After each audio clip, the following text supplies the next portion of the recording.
I used to think my mother-in-law, Delilah, was eccentric in that indulgent, Southern belle way, champagne tastes, two-faced smiles, and an uncanny ability to find shade in broad daylight. But I never thought she'd be capable of what she did. Not until she took 70 grand from my wife's inheritance and my marriage with her.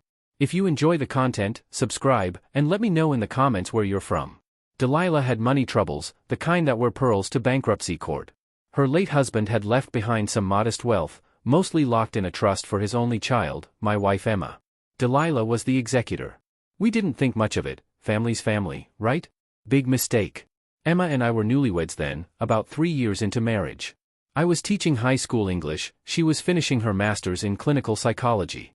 We were broke but happy, until her dad's old law firm called, confirming that the disbursement of Emma's trust fund had finally cleared. $70,000. For Emma, it was a way to pay off student loans and maybe put a down payment on a little place. For me, it was more abstract, like watching light break over the edge of our future. Hope. Stability.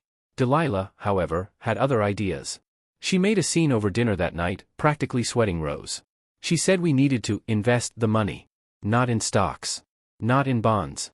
In her next chapter. Delilah was getting her real estate license and wanted to launch her own boutique firm.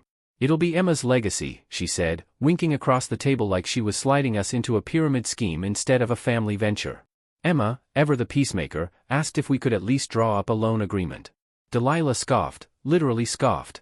Said blood doesn't nickel and dime each other. By the time we got home that night, Emma was already wavering. It's temporary, she said. And she's family. That phrase again. I didn't agree, but I didn't push. I loved Emma, and Emma loved her mother, even when it made no damn sense. The money was wired within the week. At first, there were updates. A leased office downtown, a freshly wrapped Cadillac SUV in her name with a gaudy Delilah Realty decal on the side. New headshots. Business cards thicker than her morality. And then, silence. No reports. No meetings. No returned calls. Emma would leave messages that got lost in the void. Every question she asked got answered with vague promises or distracted apologies. 3 months in, we found out the LLC wasn't even filed. The firm didn't exist. 6 months in, Delilah stopped answering Emma's calls altogether. I stepped in. Went through public filings, dug into the leasing office downtown. Turned out she wasn't renting the space anymore. Hadn't for months. The SUV? Repossessed. I managed to reach the printing company that did her promo materials. She'd bounced a $3,000 check. That's when I realized she hadn't just stolen from Emma. She'd taken something from me, too. You see, about 8 months earlier, when things were still golden and stupid, I got drunk at a family barbecue and helped her fix her gutter. That night, she told me, slurring into a solo cup, that I reminded her of her late husband. Strong, gentle, a little bit wild under the surface. I laughed it off. I shouldn't have. Because about a week after we stopped asking about the money, I found texts on Delilah's iPad, left unlocked at the family lake house. Texts to a friend. Screenshots. Of me. Working shirtless on her roof. Cooking at the grill. Even one from our wedding where I was lifting Emma on the dance floor. And then, if I can't have the cash, I'll settle for the man. That was when the nausea kicked in. Not just at the thought of what she was implying, but at what she'd already done. The texts were dated 2 months before the wire transfer. She never intended to pay Emma back. She intended to take everything. The money. My wife. And me. Delilah didn't seduce the way people do in movies. There were no candles, no stolen kisses in hallways. Just little manipulation stitched together with wine breath and crocodile tears. After Emma stopped talking to her, Delilah took a new approach, through me. She began showing up at my workplace with bagged lunches, for her favorite son-in-law. I didn't take them. Then she started sending emails, pretending to be concerned about Emma's stress levels, hinting that I needed someone more supportive, someone mature. I blocked her email. Then came the social media comments, too subtle to be damning, but enough to raise questions. Fire emojis under old photos. Hard-eyed reactions to my gym selfies from 2 years ago.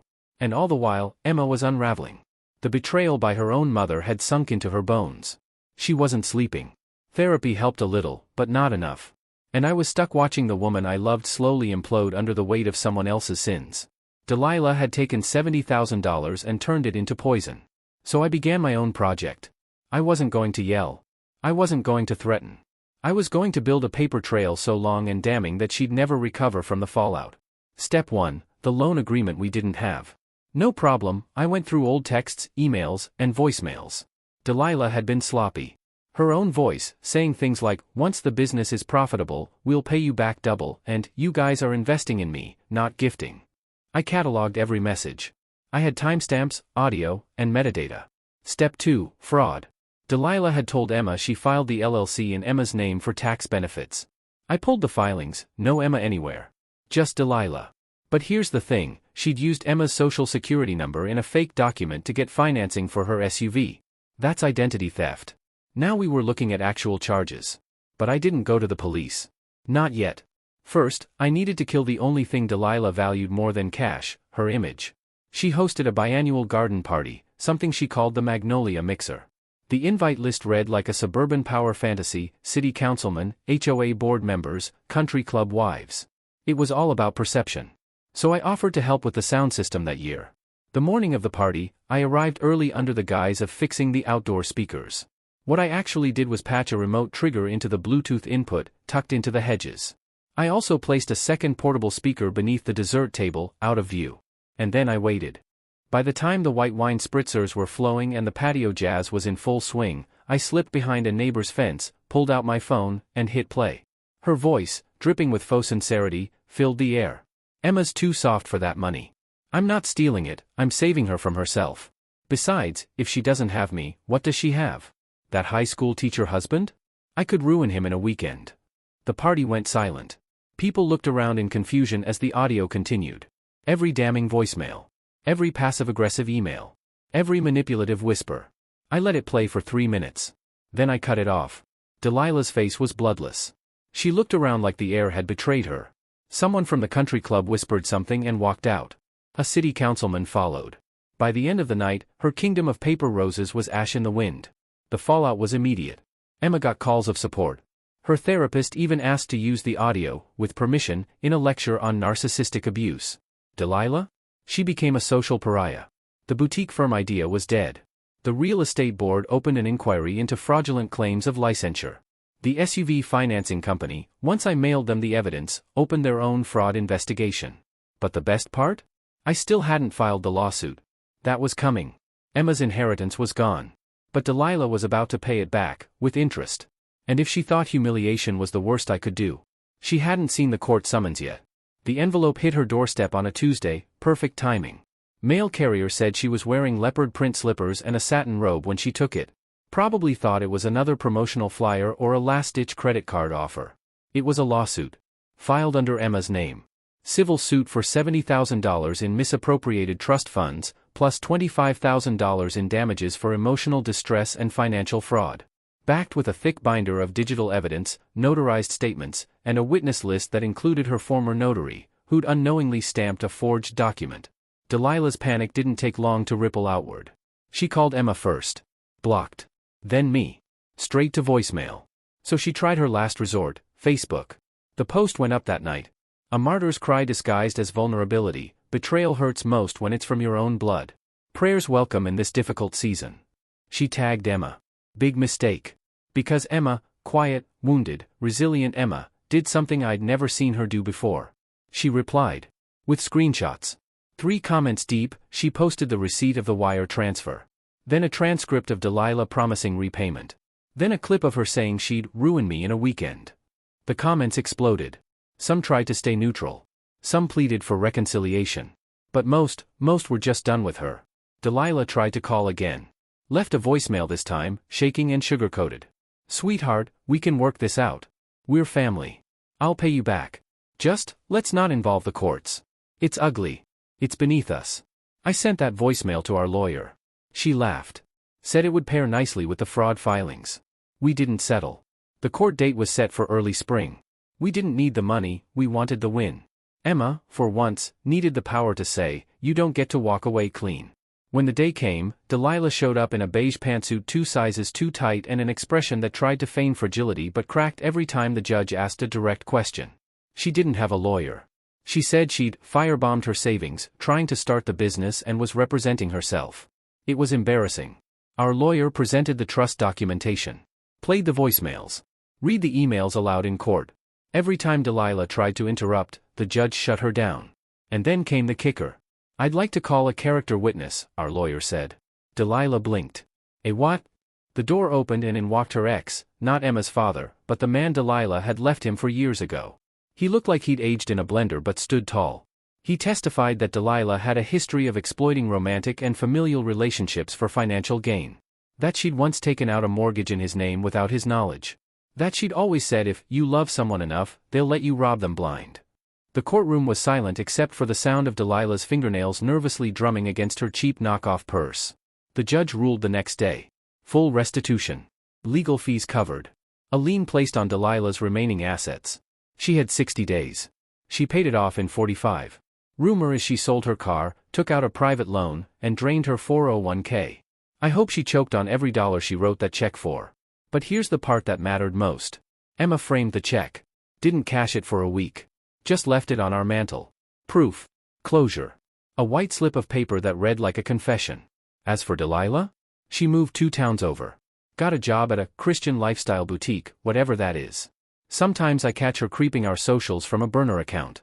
Sometimes I think about texting her one line.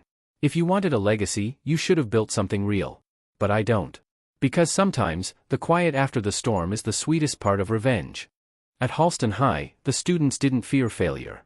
They feared Valerie Lane. She wasn't the principal. She wasn't on the school board. She wasn't even head of the department. Valerie was a senior, barely 18, but the kind of student whose name was etched into every scholarship plaque in the front office. Valedictorian since freshman year. Class president 3 years running. SAT score that made Ivy League recruiters send handwritten notes. And she was utterly, perfectly ruthless.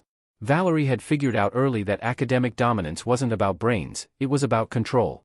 She organized study groups, then quietly excluded her top competitors.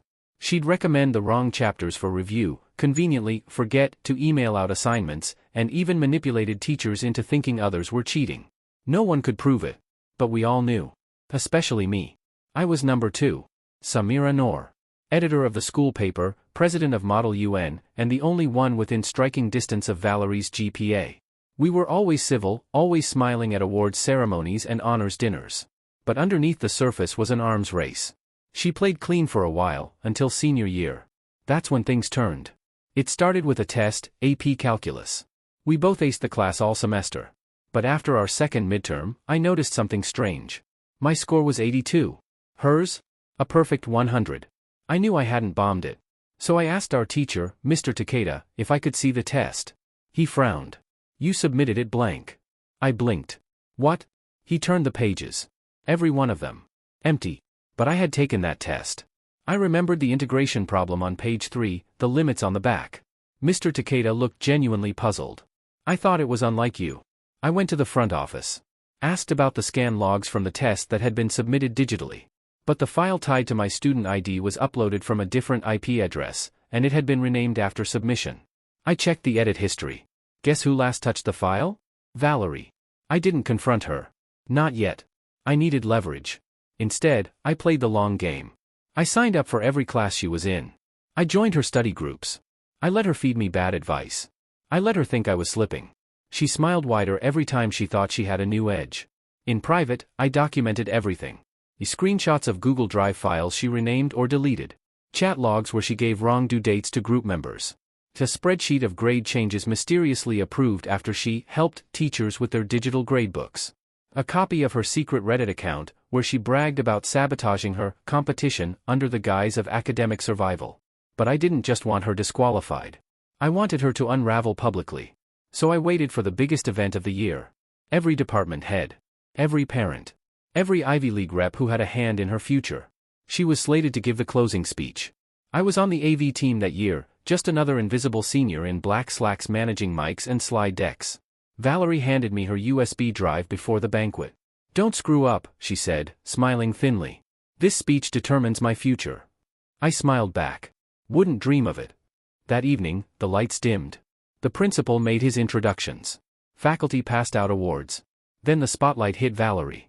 Ladies and gentlemen, the MC said, please welcome the class valedictorian, Valerie Lane. Applause. She stepped on stage. I inserted her USB into the AV system. But it wasn't her speech on the screen. It was the folder I'd curated, titled Valedictorian Ethics.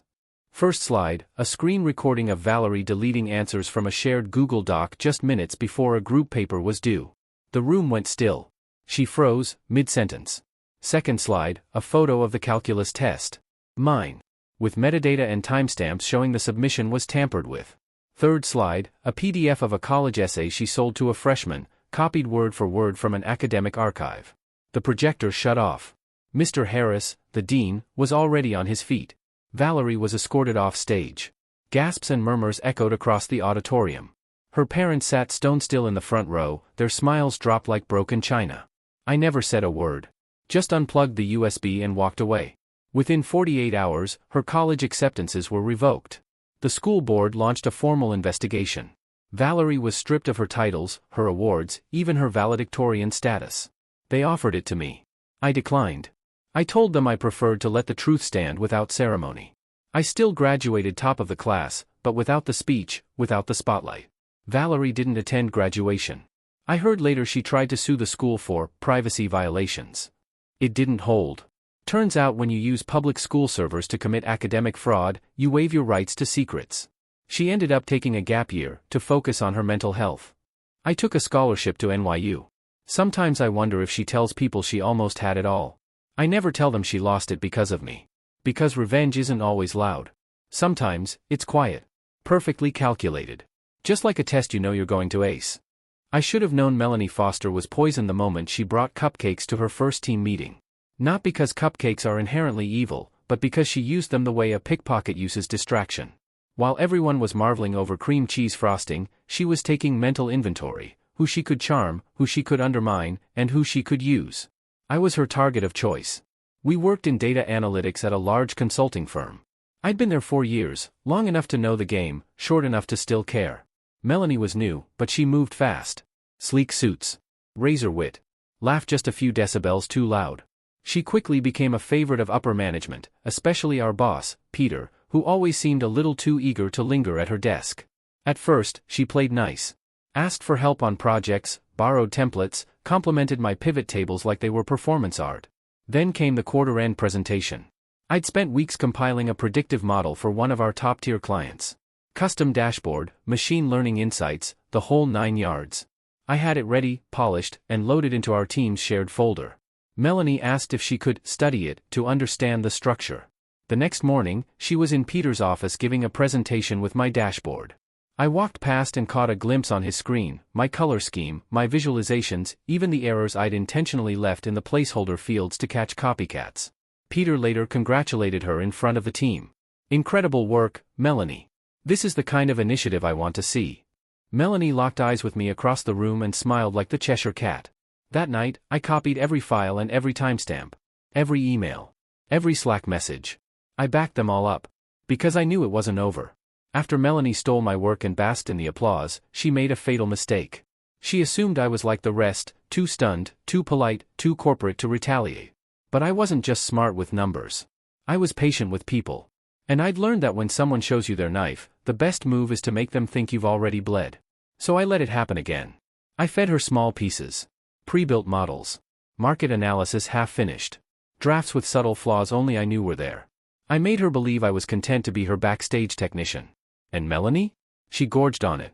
She started submitting her work directly to Peter, circumventing the team folders. She asked me fewer and fewer questions, greedy now, thinking she'd figured out the formula. She even got assigned as lead on a new project for a major client, thanks to her brilliant forecasting work. This time, I laid my trap.